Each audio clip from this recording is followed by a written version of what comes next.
Como os adventistas interpretam o significado do sacrifício de Cristo e como participamos dos efeitos desse sacrifício? Boa. Igor e Janzão, sigam nessa força. Um abraço. Valeu, Iago. Ô Iago, a gente entende assim, o Iago sabe a resposta, porque ele estuda bastante a doutrina adventista, ele responde ali tudo, então vou dar uma resposta aqui, Iago, o seguinte: o sacrifício de Cristo, para mim, o que eu tenho, talvez uma diferença da teologia evangélica clássica, digamos assim, é que geralmente ensina assim, eu vou falar com vocês, o Iago sabe disso, mas só para contextualizar, eles colocam que antes da cruz, vivíamos no período da lei. Quando Cristo morre na cruz, ele crava a lei na cruz, expressão paulina, do apóstolo Paulo. Então nós começamos agora a viver a era da graça. Nós não precisamos mais da lei, né? Então tem essa dicotomia, era da graça, era da lei e era da graça, tá bom? Antes da cruz, depois da cruz. A partir desta visão, é estupidez eu falar de guarda do sábado. Tá certo? Mesmo porque não tem nenhum mandamento no Novo Testamento falando claramente guarde o sábado. Tem no Antigo, tem um monte, mas no Novo Testamento não. Agora, como é que eu entendo isso? E para mim, essa dicotomia entre era da lei e era da graça é uma dicotomia, para mim, colocada pelos teólogos modernos. Eu não a enxergo na Bíblia ela tão clara assim. Eu vou explicar por quê, Iago. Se houve uma era da lei, então quer dizer que a lei poderia salvar? Não. A lei nunca pode salvar. Então não existiu era da lei.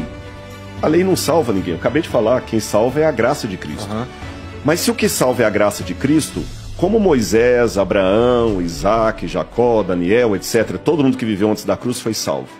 Eles foram salvos pela graça de Cristo, do Cristo que ainda haveria de morrer.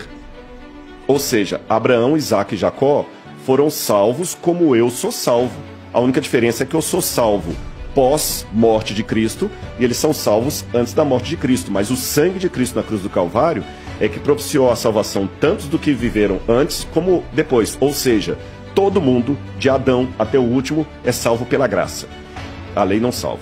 Bom, se todos são salvos pela graça, então eu sou salvo pela graça tanto quanto Moisés. Se Moisés, que era salvo pela graça, tinha que guardar a lei, por que o Rodrigo, que é salvo pela graça, não precisa guardar a lei? Entendeu? Então, para mim, eu acho que, como eu falei, as obras, assim como no Antigo Testamento, também no Novo, elas não são o meio nem a causa da minha salvação, mas o resultado dela. Eu não posso guardar a lei hoje para ter qualquer mérito, porque não há mérito algum. Então, para o mundo evangélico clássico, por mais que digam assim, a lei foi abolida, mas na verdade, na prática, eles só consideram abolido o quarto mandamento do sábado. Porque se você perguntar a qualquer evangélico que acha que a lei foi abolida, se ele adora imagem de escultura, ele vai falar que não. Se você perguntar para ele assim, você adora outros deuses? Não. Você leva o nome de Deus em vão? Não. Você adultera? Não.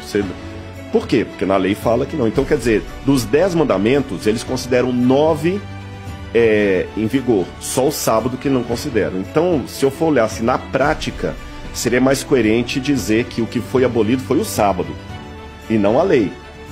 Entendeu? Porque é só o sábado que eles não seguem. Porque os outros, eles acham que estão todos em vigor.